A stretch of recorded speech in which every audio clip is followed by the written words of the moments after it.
শালীন সুপিরিয়ার লেভেলে গিয়ে পৌঁছেছে, ইনফিনিটি লেভেলে গিয়ে পৌঁছেছে। ডিরেক্ট সাকিবিয়ানদের বলছে তোমরা তাণ্ডব দেখো না, দেখতে হবে না তোমাদের। তাও আবার কে বলছে? এসবিএফের কর্ণধার মহেন্দ্র সোনি বলছে। ইয়েস, যদিও এখানে নিশোকেও যেভাবে যে ইঙ্গিতে বলা হয়েছে, যে ভাষাটা ব্যবহার করা হয়েছে সেটাও ঠিক না, কিন্তু এখান থেকে বোঝা যাচ্ছে একটা মানে ঘাপলা তো কিছু হচ্ছে ভিতরে ভিতরে, বড়সড় একটা ঘাপলা ভিতরে ভিতরে হচ্ছে, যেটার আঁচ হয়তো আমরা কিছুটা হলেও পাচ্ছি। তো আমি একটা পোস্ট দেখাই তোমাদেরকে, রিসেন্ট টাইমসে এটা ঘটেছে, এটা নিয়ে আমার মতামতের আগে তোমাদের মতামত দাও। তোমরা আগে এক্ষুনি আমার ভিডিওটাকে কমেন্ট পজ করে তোমরা আমাকে আমার ভিডিওটা পজ করে তোমরা লিখবে, মানে আমি এই বিষয়টা বলে নিই, তারপরে তোমরা লিখবে যে তোমাদের কি মতামত, তারপরে বাকি ভিডিওটা কন্টিনিউ করো। তাণ্ডবে নিশো আছে এটা মহেন্দ্র সোনি নিজেই নিশ্চিত করলেন। 13 মিনিট আগে বাংলা চলচ্চিত্র জগতে নাহিদ বলে একজন এটা পোস্ট করেন, ঠিক আছে। এখানে একটা স্টোরি আমরা এখানে একটা কমেন্টে রিপ্লাই করতে আমরা স্বয়ং মহেন্দ্র সোনিকে দেখতে পাচ্ছি, ঠিক আছে। আমি পাশে তোমাদেরকে দেখিয়ে দিচ্ছি, এই দেখো। এবার এখানে বলা হয়েছে অসমাপ্ত সমীকরণ বলে একটা পেজ, তারা লিখেছে মহেন্দ্র সোনিকে ট্যাগ করে, দাদু তাণ্ডবে যেন জোকার নিশো না থাকে। মহেন্দ্র সোনি অথর হিসেবে লিখেছেন যে নাতি তুমি দেখো না, এটা কিন্তু একজনকে লেখা নয়, এটা এই নিশো যেন না থাকে, এটা কিন্তু ঘোরতর গোটা সাকিবিয়ানদের বক্তব্য, বা গোটা সাকিবিয়ানরা এই কথাটা বলছে। তার মানে কি গোটা সাকিবিয়ানদেরকে, মানে সাকিবিয়ানরা তাণ্ডব বয়কট করলো এবং তাণ্ডবকে দেখবে না তারা, এরকমভাবে এরকম জিনিসপত্র করছে, তাণ্ডবকে ফ্লপ করানোর তাদের একটা মানে পূর্ণ চেষ্টা। সেখানে তাদেরকে কি বয়কট করলো এসভিএফ, মানে সাকিবিয়ানদেরকে বয়কট করলো এসভিএফ, এরকমটা হবে না তো? খুব বাজে একটা সিচুয়েশান হচ্ছে কিন্তু, মানে ক্যাচালন নেক্সট লেভেলে যাচ্ছে কিন্তু। যদি আমরা এরকমভাবে দেখি, আমার কিচ্ছু না ভাই, আমি অনেস্টলি বলছি, আমি এটা জাস্ট জানতে চাই, এই যে মহেন্দ্র সোনি এত বড় একটা কথা বলে দিয়েছে, হয়তো তিনিও আর ধৈর্য ধরতে পারছেন না, মানে তিনিও আর মাথা ঠিক রাখতে পারছেন না, দুম করে একটা স্টেটমেন্ট দিয়ে ফেলেছেন, আমি তাকে দোষ দিচ্ছি না, কিন্তু এটার ইম্প্যাক্ট কিন্তু এখন বললাম না, একটা শব্দও যদি কেউ মুখ থেকে বার করে বা একটা কোনো জিনিসপত্র যদি চলে আসে, ভয়ঙ্কর সেটার কিন্তু পরিণাম হতে পারে। কারণ সবাই অলরেডি ক্ষেপে আছে, খ্যাপা ষাঁড় হয়ে আছে পুরো, মানে এখন আমার মনে হয় তার খ্যাপা ষাঁড়ের সামনে লাল ঝান্ডা দেখিয়ে দেওয়ার মতন হলো। এবার কিন্তু সে আরও বেশি ক্ষেপে দৌড়ে আসবে গুতাতে, আমার মনে হয় সেটাই হলো অ্যাকচুয়ালিতে। আমার কেন জানি না এটা মনে হচ্ছে, কারণ দাদু বলে তো একে মন্তব্য করা হয়েছে এত বড় একজন প্রডিউসারকে, এটা ঠিক না, এটা অ্যাকচুয়ালিতে ঠিক না, এটা আমিও সমর্থন করি না। তবে হ্যাঁ, সে কিন্তু নাতি তুমি দেখো না এই কথাটা বলে দিয়েছে, মানে দেখতে হবে না। যাদের মনে হচ্ছে যে তাণ্ডবে নিশো থাকলে জোকার নিশো, এই কথাটা যাদের মনে হচ্ছে, মানে নিশোকে সাপোর্ট এসভিএফও করছে, নিশোকে সাপোর্ট চরকিও করছে, নিশোকে সাপোর্ট আলফা আইও করছে, রায়হান রফি করছে, সবাই করছে। মানে তোমরাই শুধু নিশোকে চাইছো না, গোটা টিম কিন্তু নিশোকে চাইছে।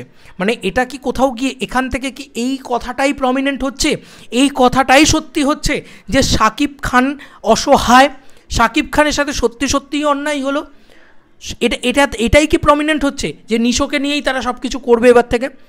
এটাই কি প্রমিনেন্ট হচ্ছে এখান থেকে? আমি জাস্ট জিজ্ঞাসা করছি, প্রশ্ন করছি, উত্তর আমার কাছেও নেই, উত্তর আমি কিচ্ছু জানি না, আমি শুধু যা ঘটছে সেটা তোমাদের সামনে তুলে ধরছি। মতামত তোমাদের, উত্তর তোমাদের যা মন চায় মনে করো, এবং উত্তর তো দেবে প্রেস মিটে গোটা টিম।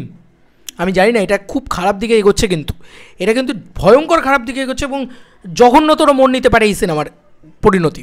দেখা যাক যে সত্যি সত্যি সাকিবিয়ানরা বয়কট করলে তাণ্ডব ছবি বক্স অফিস কালেকশন কত করে, নাকি সাকিবিয়ানরা ওপেনলি সবার সামনে বলছে বয়কট, কিন্তু প্রেস মিটেও যদি তারা কিছু না পায়, কোনো মানে ইতিবাচক কোনো জিনিসপত্র না পায়, তারপরে কি তারা চুপি চুপি তাণ্ডব দেখতে যাবে, দেখে বলবে ও সরি রাফি ভাই এটা দারুণ সিনেমা ছিল, নাকি তারা কোনো দিনই তাণ্ডব দেখতে যাবে না, তারা তাণ্ডবকে সত্যি সত্যিই বয়কট করলো?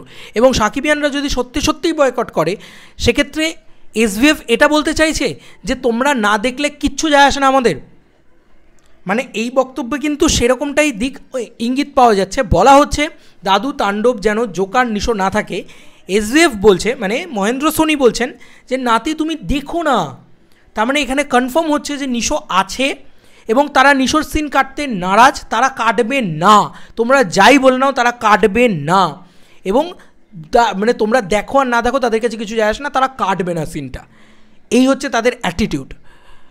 এবার এটা করে তারা কি সত্যিই সাকসেসফুল হতে পারবে? দেখা যাক, বাকিটা সময় বলবে। এক দলের বক্তব্য হচ্ছে শাকিব খান এতদিন নিজের ফ্যান্সদের একসময় নিজের ফ্যান্সদের কথাই শুধুমাত্র চিন্তা করে গেছে বা বলে গেছে বলে শাকিব খান নাকি বস্তা পচা সিনেমা করে গেছে।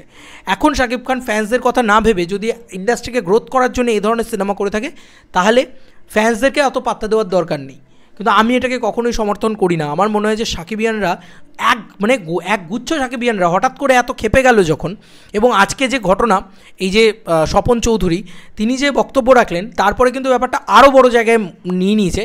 তো এরপরে আমি কিন্তু কোথাও গিয়ে সাকিবিয়ানদের একটু হলেও সাপোর্ট করছি, যে তারা যেটা, হ্যাঁ তারা হয়তো উগ্রভাবে বলছে, আমি অনেক ভদ্রভাবে সভ্যভাবে বলার চেষ্টা করছি। বক্তব্যটা এক বা দফা এক, দাবি এক, ঠিক আছে? ব্যাপারটা একটাই, সেটা হচ্ছে যে রাফির সিন কাট করো, আমি এটা বলছি না। আমি বলছি যে রাফি এসে ক্ষমা চাক, অন ক্যামেরা সবার সামনে ক্ষমা চাক, তাহলেই আমার মনে হয়, এবং শাকিব খানের সামনে ক্ষমা চাক। প্রেস মিটে কিছু করতে হবে না, প্রেস মিটে শাকিব খান দাঁড়িয়ে থাকবেন, রায়হান রাফি ওপেন এসে বলবে যে সাকিবিয়ানদের জন্যে এবং মেগাস্টার শাকিব খানের যদি কোনো জায়গায় খারাপ লেগে থাকে আমি ক্ষমা প্রার্থী, রায়হান রাফি বলবে আমি ক্ষমা প্রার্থী, তাহলেই ব্যাপারটা সমাধান হয়ে যাবে। কিন্তু যদি না হয় তাহলে কিন্তু এই ঘটনা বিরাট জলঘোলা হবে, এবং সাকিবিয়ানরা আজকে হয়তো প্রমোশন করছে, কালকে হয়তো এদের আরও রুদ্র রূপ দেখা যেতে পারে বা আরও ভয়ঙ্কর রূপ এদের দেখা যেতে পারে, নাকি সত্যি যাই হয়ে যাক না কেন তারা তাণ্ডব দেখবে। কী করবে সাকিবিয়ানরা নিজে কমেন্ট সেকশনে জানাও, যদিও কমেন্ট সেকশনে একটাই কমেন্টস ভরে যাচ্ছে, বয়কট তাণ্ডব, বয়কট তাণ্ডব, বয়কট তাণ্ডব। আমি না জানি না ভাই, আমি কিছু বুঝতে পারছি না কী হচ্ছে। আমি নিজের জীবনে সত্যি কথা বলছি, বাংলা সিনেমায় প্রথমবার এরকম দৃশ্য দেখছি, শুধু তাই নয়, নিজের জীবনে আমি প্রথমবার দেখছি যে মেগাস্টার শাকিব খানের ভক্তরাই মেগাস্টার শাকিব খানের সিনেমা ফ্লপ হোক এটা মনে প্রাণে চাইছে। ভাই কী অবস্থা, কি সিনারিও ভাই, তোমরা যা ভালো বোঝো করো। চলো বন্ধুরা, নতুন কোনো ভিডিওতে দেখা হবে, ভাই।